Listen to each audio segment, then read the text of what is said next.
So you need to understand the institution of marriage. It's about bringing a certain sanctity to the simple basic needs that every human being has. There are physical needs, there are psychological needs, there are economic needs, emotional needs, social needs, variety of needs.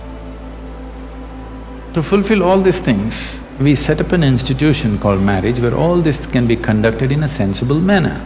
Otherwise, if we did it on the streets like every other creature, it would turn ugly for us and we will feel not good about it. So to bring some sense of organization, some aesthetic, some stability, because man and woman coming together naturally brought fresh life. It is, compared to any other creature, it is the most helpless life, which needs maximum amount of support. You could leave a puppy on the street, as long as he gets food, he grows up into a good dog, no problem. But not so with a human being. He doesn't need just physical support, he needs variety of support and stable, above all, a stable situation. Whether there should be marriage in society or not,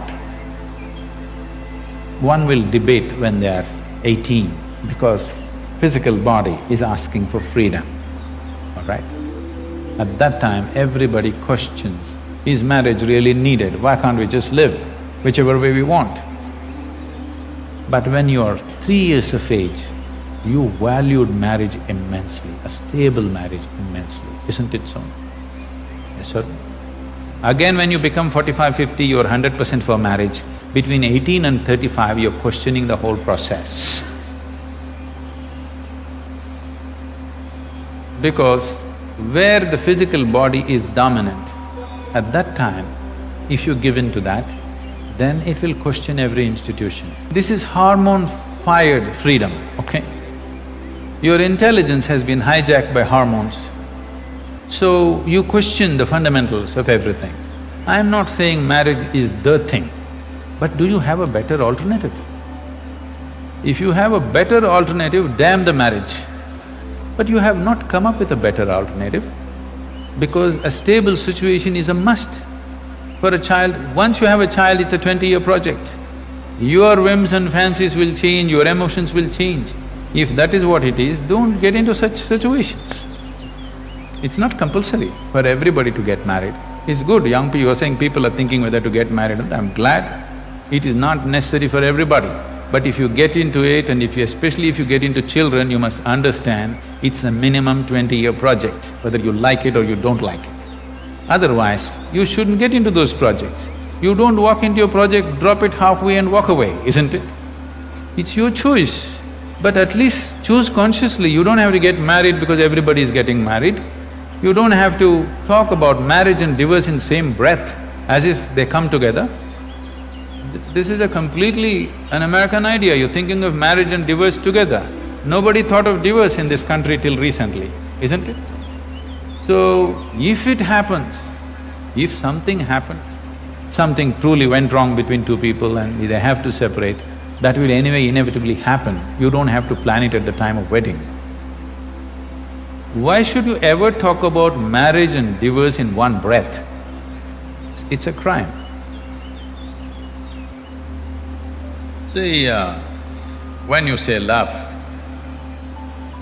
your experience of love means you feel certain sweetness of emotion within yourself.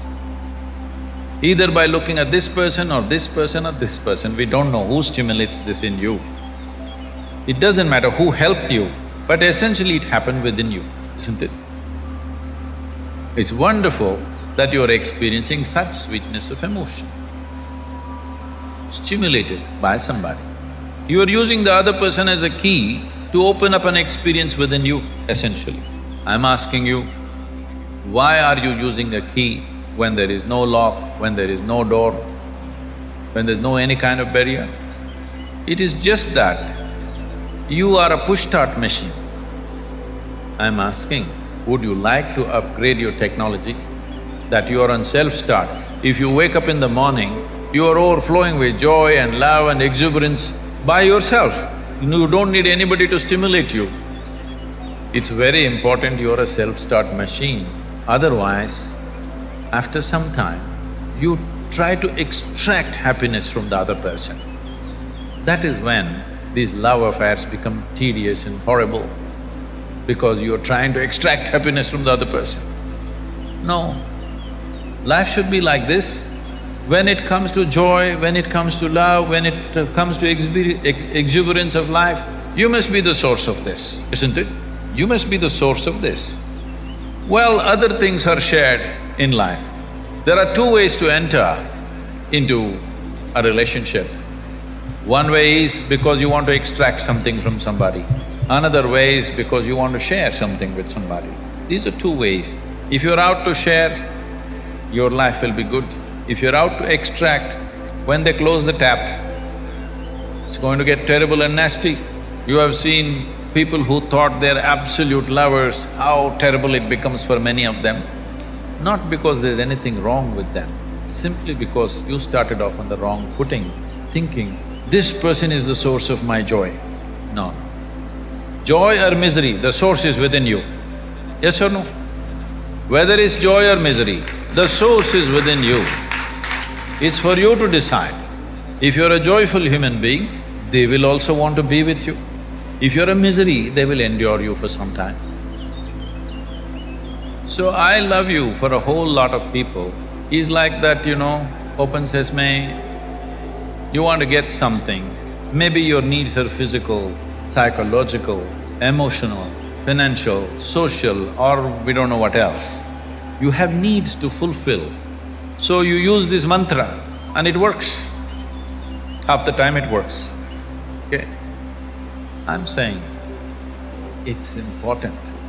It is important you know the joy of being loving, because sweetness of emotion is needed for you if you want to take really big steps in your life.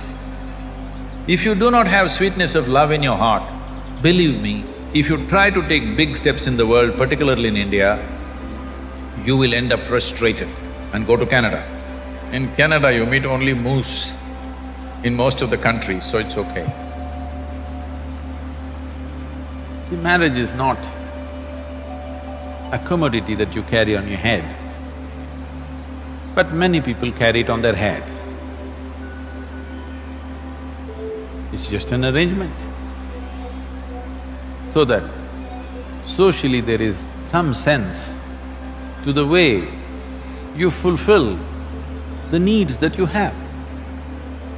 A human being has needs, physical, psychological, emotional, financial, social, various kinds of needs.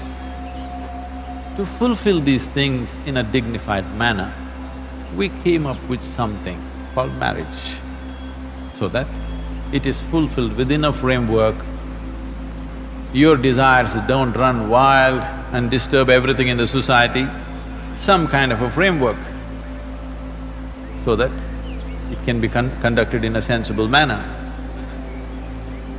Now, you have raised this to heaven because somebody told you marriages are made in heaven. Only the unmarried ones think so. So it's just two people, all right? Now, spiritual process is about turning inward. Can I turn inward with somebody else? Marriage is an arrangement to fulfill certain aspect of your life. Don't complicate life by thinking, we will walk together on the spiritual path. There's no such thing. Because spiritual path is not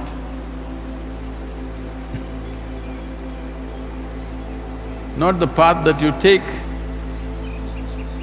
into the Velangiri mountains, that you want to walk together. Even if you go to Velangiri mountains, please don't walk hand in hand.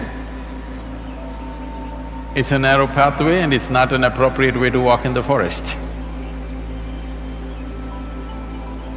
You can walk in the park hand in hand. You can go shopping hand in hand. You can sit in a cinema hand in hand. You can't turn inward hand in hand. Does it mean to say someone who's married, what it means? let's understand this. Someone who is married means someone who's made an official arrangement for their needs in life. A formal arrangement for simple needs that a human being has, which are biological, which are psychological, which are social, many things. So these arrangements that you have made, conduct these arrangements gracefully, so there will be time and space for you to turn around. If you pay excess attention to these arrangements, then turning around will not be possible. This does not mean if you're alone, you will do it. If you're alone, you may be always looking out. You spend your entire time and life looking out for somebody, that will also not help. If you think your desires, your longings and your needs can be well handled by an arrangement of marriage, all right? Don't try to raise it to heaven. It doesn't happen in heaven, believe me. And if heaven is making so many mistakes, then we'll have to seriously reconsider many things. So, of course, in India, we don't blame it on the heaven. We do our own calculations of all the arrangements of stars and planets and everything. We match all the planets and stars very well. It's very easy to match stars because they never fought ever. But to match these two people, that nobody has managed except those two people if they are sensible. If they're sensible, they can manage it. Nobody else can match these two people. Priests have tried, gods have tried, ghosts and goblins have tried, it's not worked and not worked and not worked. Two sensible people, they can manage. If both of them understand the limitations of the arrangement and the possibilities of the arrangement, they can conduct it sensibly. If you try to raise it to heaven, you will see it will for sure crash. So your marriage has nothing to do with your spiritual process, because your spiritual process is an inward journey. But one dimension of this is, to walk alone, people falter. Actually, this question was asked to Gautama, the Buddha. Is it better to walk alone or in company? Gautama looked and said, it's better to walk alone than to walk with a fool.